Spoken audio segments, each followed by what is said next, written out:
the salute.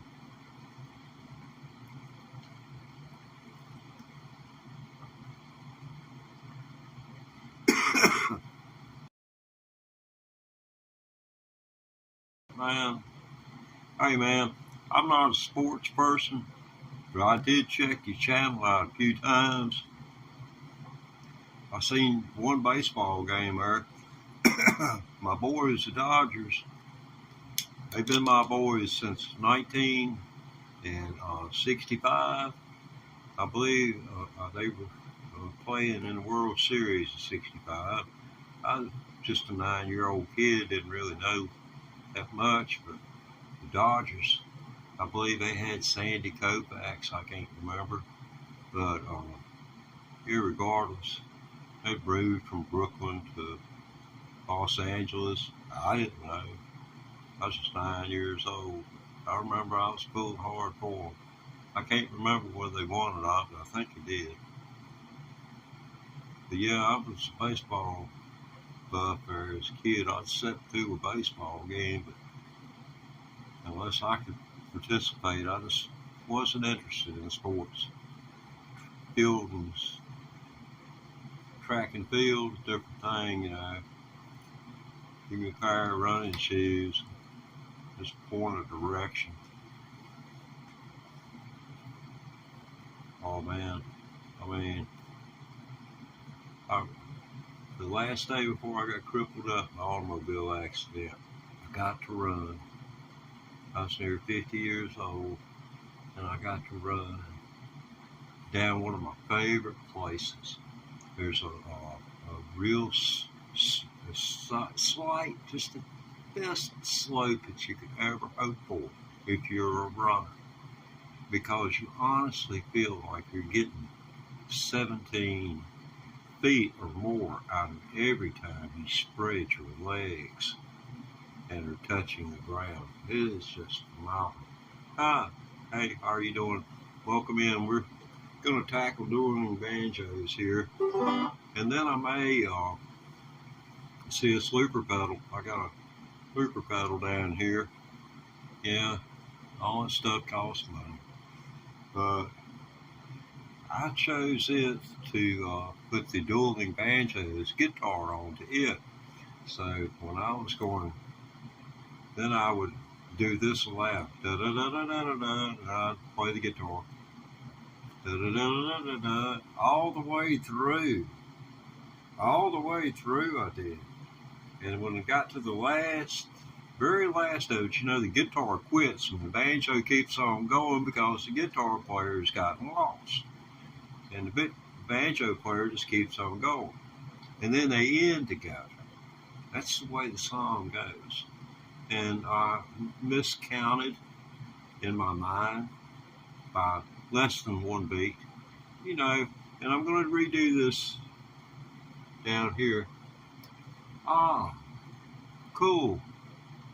I can take a photograph of that and see what the heck you just said, but, you know, then I'd seem like I was doing you wrong.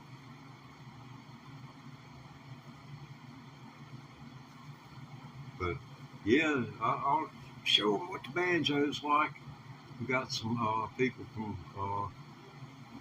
that write from right to left in the house, so we're going to respect them and show them about our culture here. Here we go. Here's your best, buddy.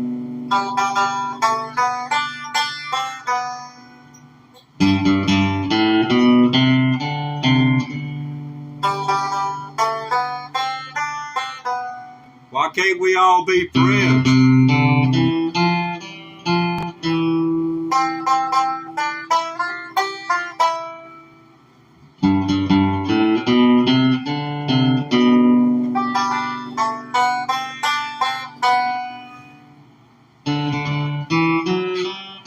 Get the best you got.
I've been told I may have had a twin. You know how witch doctors are. They like to tell you most anything. Yeah, that's my dueling banjos on both guitar and banjo. I would have did it on the banjo and put that on the looper pedal, but I haven't got a pickup in it, so there's no way I can. I'm not going to hook a microphone up. I don't know about the impedance and stuff like that.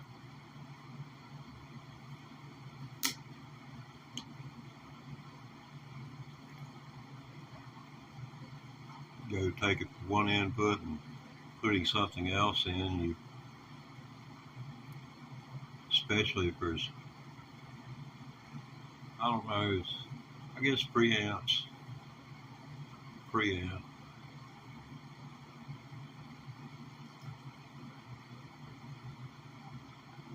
Nah, I don't know a thing about playing spoons.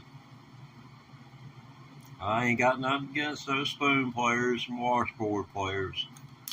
Honestly, 40 years ago, I ran into a washboard player, a professional washboard player, as they went from one place to the other. I know she was at a place like you can just about name somebody that was into the banjo style music, and back in that day and time, and they had been around there, some of their children, all of them musicians. Because I was told at breakfast one morning by a guy who would become one of the big music promoters. He looked at me and he said, "You know something? You're the only person I have ever seen play a stand-up bass all night long and B flat and smile." Because people, bass players playing out of B flat, they don't like that. But I was playing with one of the world's greatest banjo players' son, who played a totally different style than his dad did. And but he was playing some of his dad's stuff so great, man. I couldn't help but smile. That was heavy duty. Yeah, it was heavy.